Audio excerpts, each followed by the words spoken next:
पिछले सेशन में हम लोगों ने लोकसभा के बारे में भी बात किए हुए थे। लोकसभा की शक्तियाँ, लोकसभा के संवैधानिक कार्य, वित्तीय कार्य, इन सभी चीज़ों के बारे में हमने चर्चा की हुई थी। आज हम राज्यसभा के बारे में चर्चा करने वाले हैं। राज्यसभा जिसे उच्च सदन भी कहते हैं, अस्थायी सदन भी कहते हैं। अस्थायी सदन इसलिए कहते हैं इसे क्योंकि इसे कभी भंग नहीं किया जा सकता है। अब इसके बारे में आगे देखते हैं। राज्यसभा के सदस्यों का निर्वाचन किस प्रकार होता है? तो राज्यसभा के सदस्य का निर्वाचन अप्रत्यक्ष विधि द्वारा होता है। यहाँ पे थोड़ी सी मिस्टेक है। राज्यसभा के सदस्य का निर्वाचन अप्रत्यक्ष विधि द्वारा होता है।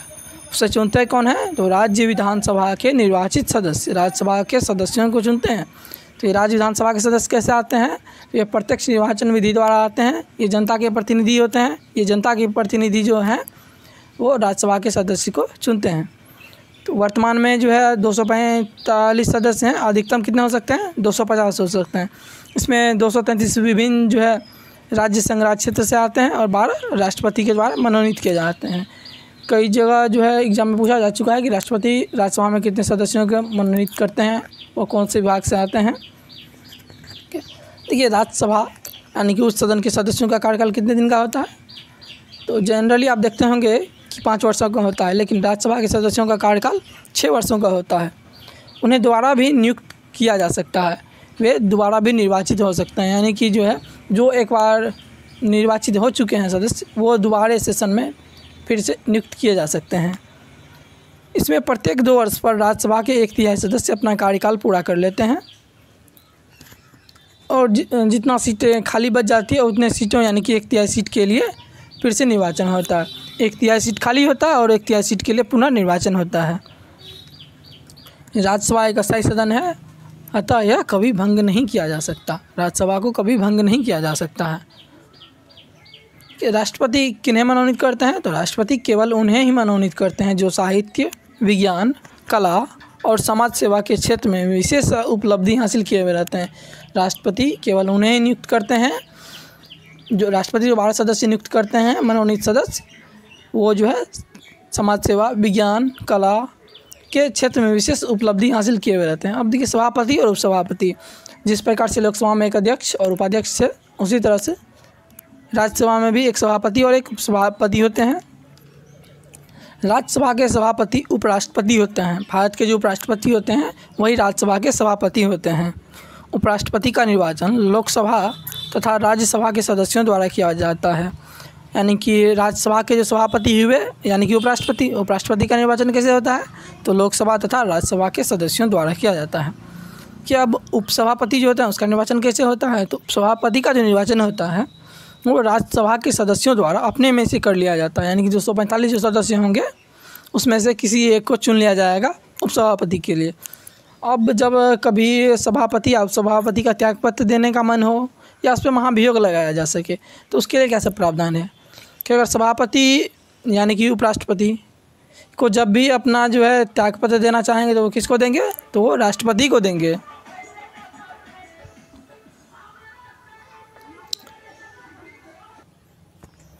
देखिए, सभापति के बारे में तो आपने समझ लिया। अब देखिए उपसभापति के बारे में समझिए। उपसभापति को अगर त्यागपत्र देना होगा तो किनको देंगे? वो सभापति को देंगे। यानी कि अगर उपसभापति अपना त्यागपत्र देना चाहेंगे तो उपराष्ट्रपति को देंगे। कि अब इन दोनों को महाभियोग की प्रक्रिया द्वारा भी हटाया जा सकता है। ठीक है, महाभियोग का प्रस्ताव कहाँ लाया जाएगा?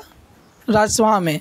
ये केवल राज्यसभा में ही प्रस्ताव लाया जा सकता है। अगर सभापति या उपसभापति को हटाना हो तो इसके लिए प्रस्ताव केवल और केवल राज्यसभा में ही प्रस्तुत किया जा सकता है।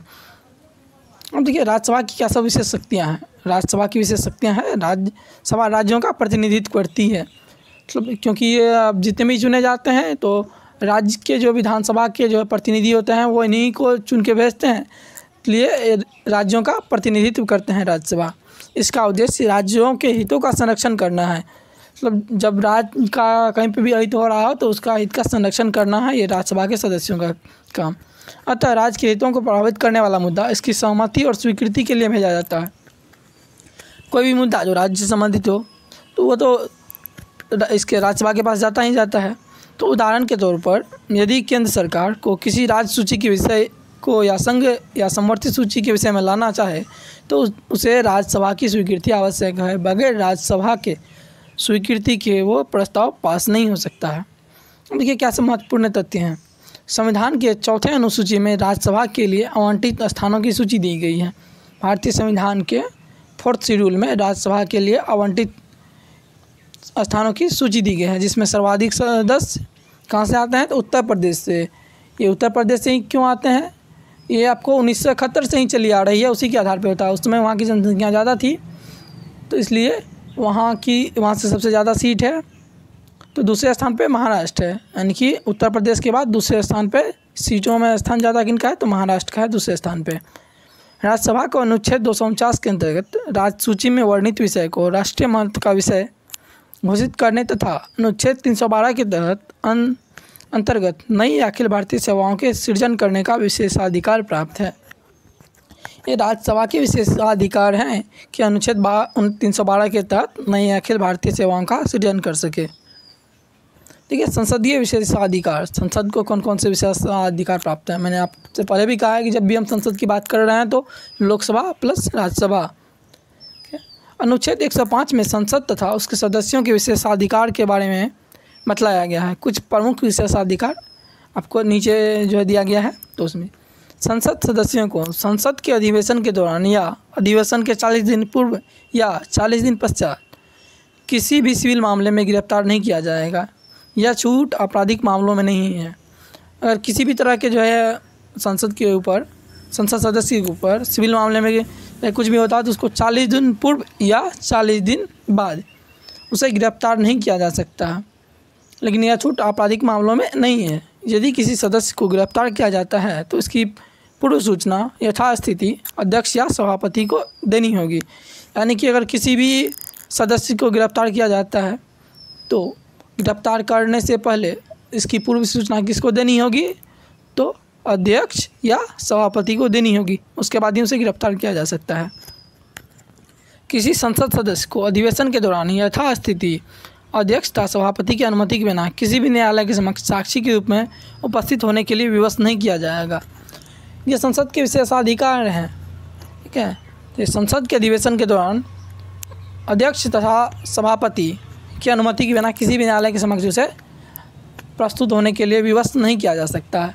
ये सब उनके विशेषाधिकार हैं।